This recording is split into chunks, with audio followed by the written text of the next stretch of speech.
তুলি সময় একটা টার্গেট দিছিলাম যে এবার আমি 1 লক্ষ টাকা প্লাস, মানে কমপক্ষে 1 লক্ষ টাকা, এর উপরে যদি করতে পারি তাহলে তো আমার ভালো। আপনি কেমন হিসাব করেন যে কোন সময় মুরগির দামটা বেশি থাকতে পারে, এটা হিসাব করে বাচ্চা উঠান? না। আসসালামু আলাইকুম ভাই। ওয়ালাইকুম সালাম। ভালো আছেন? জি ভাই। ইমামউদ্দিন ভাই। জি জি। আচ্ছা, এই খামারের জগতে কত বছর হয়েছে? এই বছর খানেক, 2 বছর। এর আগে আবার ওই খামার সেক্টরে ওই যে সোলজার ব্লাড সোলজার এগুলো নিয়েছিলেন? হ্যাঁ, এগুলো নিয়ে করছিলাম। আপনার মূল প্রফেশন কোনটা, শিক্ষকতা নাকি? শিক্ষকতা। আচ্ছা আচ্ছা। শিক্ষকতা। এই ভুট্টা ফার্মেন্টেশন পদ্ধতিতে আব্দুর রহিম ভাইয়ের এই পদ্ধতিতে মুরগি পালন করেন, কয় বেচ হয়েছে? 3 বেচ।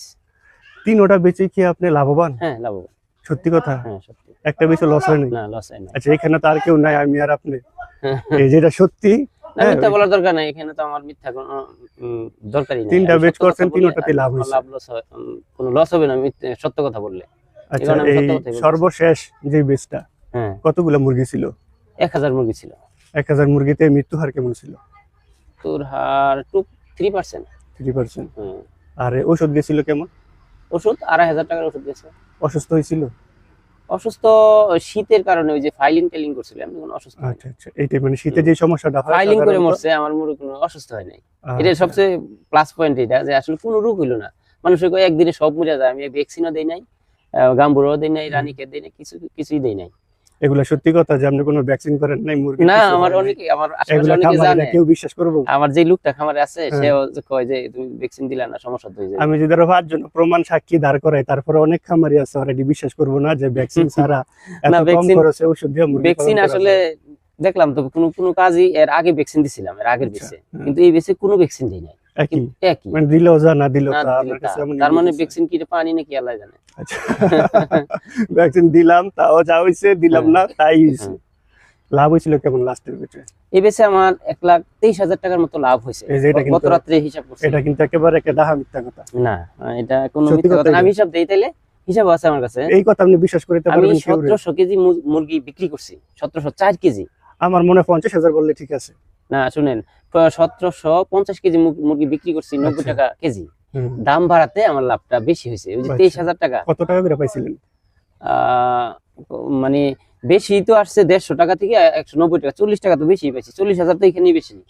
এই কারণে মানে আপনার ভাগ্যটা ফেভার করছে। হ্যাঁ হ্যাঁ, এই কারণে লাভটা বাইরে আসছে। এটা না হলে আমি মুরগ তুলি সময় একটা টার্গেট দিছিলাম যে এবার আমি 1 লক্ষ টাকা প্লাস, মানে কমপক্ষে 1 লক্ষ টাকা, এর উপরে যদি করতে পারি তাহলে তো আমার ভালো। আপনি কেমন হিসাব করেন যে কোন সময় মুরগির দামটা বেশি থাকতে পারে, এটা হিসাব করে বাচ্চা উঠান?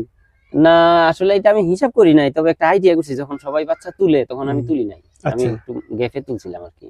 এই সময় কেউ তুলে না, কই এই ঠান্ডার মাঝে তুলবো না। আমি কই ঠান্ডার মাঝেই তো মজা, সবাই যখন তুলবো না, এই সুযোগে আমি গোল করে দেব। শীতে যে সমস্যাগুলো হয় ফার্মেন্টেশনের কারণে, গরমে কি সমস্যা হয়? না, গরমে একটা মুরগ কষ্ট করছে না আমার। আচ্ছা, আরেকটা কথা, এই ফার্মেন্টেশনটা কোন সময় বেশি উপযোগী বলে আপনার মনে হয়? গরমেই মনে হয় গরমে সবচেয়ে ভালো রেজাল্ট পাওয়া গেছে এই পদ্ধতিতে। এখন গরম সামনে আসতেছে, অনেকে চাইবো এই পদ্ধতিতে মুরগি পালন করতে, কিন্তু অলরেডি আব্দুর রহিম ভাই ঘোষণা দিছে নতুন করে আর কোনো খামারি নেওয়া হবে না। তাহলে আসলে বানানো যে খাবারটা আমি দেখছি যে এটা 35 টাকা, 31 থেকে 30 থেকে 35 টাকা এর মধ্যে পড়ে। তাহলে বাজারের খাবারটা আমার পড়তেছে 65 থেকে 70। মানে আপনার কথা হচ্ছে ওজন না আসুক, আমার খাবারের খরচ তো বাড়ছে। হ্যাঁ হ্যাঁ, এই বেনিফিটটা তো অ্যাড হইছে। হ্যাঁ, এই বেনিফিটটা অ্যাড হইতেছে। আরেকটা বেনিফিট আছে, আরেকটা ওই যে রাত্রে যদি বাতি অফ করে, তাহলে তো ওই রাত্রে এই খাবারটা খাবে না, ওই খাবার ওইখানে কম লাগবে। আচ্ছা, এটা এই যে রাত্রে বাতি অফ করা বা মুরগি খাওয়ার পর এটা হজম করার জন্য সুযোগ দেওয়া, এগুলা কিন্তু পোল্ট্রি ট্রেনিং এর অংশ। এটা কিন্তু এমন না যে হচ্ছে না তো কোনো জায়গায়, শুধু উনি বলতেছে। এটা কিন্তু এমন না যেটা আব্দুর রহিম ভাই আবিষ্কার করছে না, এই ব্যাপারটা হইছে এটা পোল্ট্রি ট্রেনিং এরই অংশ। যারা ট্রেনিং নেয় নাই ওরা জানে না, কিন্তু কেউ করে না বাংলাদেশে। দেখলাম যে সব সারা রাত বাতি জ্বলে। 99% খামারে যারা ইউটিউবে অনেক টাকা লাভ দেখা এই খামারের জগতে বিজনেসে নামছে, এদের কোনো প্রশিক্ষণ নাই। এই কারণেই বেশিরভাগ খামারি কিন্তু আজকে ক্ষতিগ্রস্ত। নাইলে কিন্তু এত ক্ষতিগ্রস্ত হইতো না। এটা আমার মতামত, অনেকের অনেক মতামত থাকতে পারে। মতামত থাকলে মতামত ভদ্র ভাষায় জানাবেন, যারা কমেন্টস করেন। আর না, ওনার কমেন্টস দেখে আমারও খারাপ লাগলো যে আমি তো দেখলাম যে উনি যে জিনিসটা আবিষ্কার বা যেটা চলছে এটা মোটামুটি ভালোই জিনিসটা। এরকম একটা পদক্ষেপ আরো যদি বাংলার আরো কিছু মানুষ দিত, এরকম ওনার সাথে কম্পিটিশন করে আরেকটা আবিষ্কার করো, তাইলে হয়তো আরো ভালো হইতো। আর একটা ব্যাপার আছে, যদি 10 জন খামারি এই পদ্ধতিতে মুরগি পালন করে তাহলে 10 জনই কি বেনিফিটেড হবে? না, এখান থেকে 2-4 জন মাইনাস হবে, হইতেই পারে। সবাই তো আর সবকিছু বুঝবে না। তাছাড়া যেই ফিড অন্য একজনের খামারের মুরগিতে ভালো, এই একই ফিড আরেকজনের খামারে কিন্তু ওজন দেয় নাই, তাই না? সেই কারণে এই ফিডের কিন্তু কোনো দোষ না, এই ফিড কিন্তু বন্ধ হয়ে যায় না। না, যদি এমন হইতো তাহলে এত ফিড বাংলাদেশে চলতো না, না। একটা ফিডই সারা সব দেশে সব জায়গায় চলতো। চলতো। তো প্রিয় দর্শক, অনেক কথা হইলো, আপনারা ইয়ের ব্যাপারে এই মুরগি পালন প্রসঙ্গে অনেক কিছু জানলেন। আর সবচেয়ে বড় কথা যেটা, ফার্মেন্টেশন দিলেই যে মুরগির ওজন চলে আসবে, ব্যাপারটা আসলে এমন না। যদি একটা আদর্শ খামার হয়, যদি প্রশিক্ষিত খামারি হয়, তাহলে ফার্মেন্টেশনটা মুরগি পালনের জন্য সহায়ক ভূমিকা পালন করব, ঠিক কিনা? অবশ্যই। ফার্মেন্টেশন দিলেই মুরগি কিছু একটা হয়ে যাবে, এটা একটা ম্যাজিক এমন না কিন্তু। ব্যাপারটা হচ্ছে এই ফার্মেন্টেশনের মাধ্যমে আপনার ফিড খরচ কমবে, আপনার মুরগির রোগ প্রতিরোধ ক্ষমতা যদি বাড়াইতে পারেন তাহলে মুরগির মেডিসিন কস্ট কমবে।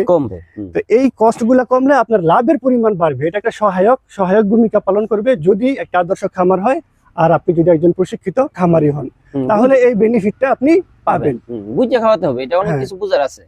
অনেক সারা রাত্র বসে থাকলেও আমি অনেক সময় বসে থাকি, মুরগি গবেষণা করি, মুরগির কি হয়েছে, আচ্ছা পায়খানাটা কিরকম করলো, সে শ্বাসটা কিভাবে ফেলায়, খাওয়াটা কিভাবে খাইতেছে, সে গাড় গুছা করে রাখি কেন, মানে তাকে পর্যবেক্ষণ করলে তার রোগ ধরা পড়ে, রোগ হইবার আগেই সে সিমটম তার যে বোঝা যায়।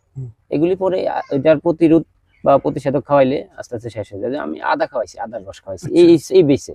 এখন আদার রস যখন আমি বাসায় করি ব্লেন্ডার দিয়া, তখন তারা হাসে, বাসায় হাসে, এই মুরগির এটা খাওয়াই তো মানুষে খায়, বুঝছেন? পরে আমি বলছি না, এটা খাওয়াই দেখি। আমি আদার রস খাওয়াইছি, আর যখন গিস্টা চিনিয়া খাওয়াই তখন পাশের খামারিরা মানে ডং ডাং করে আর কি, যে মাছের খাবার খাওয়াইলে। আবার যখন ভ্যাকসিন করার নাই তখন কিছু বলে নাই? হ্যাঁ, কইতে সব মরবো, সব মরে দেবো, বুঝবো না। তার মানে বোঝা গেল আলোচনা সমালোচনা থাকবেই। এই আলোচনা সমালোচনা রেখেই আমরা আজকে বিদায় নিচ্ছি। ভালো থাকবেন, আল্লাহ হাফেজ।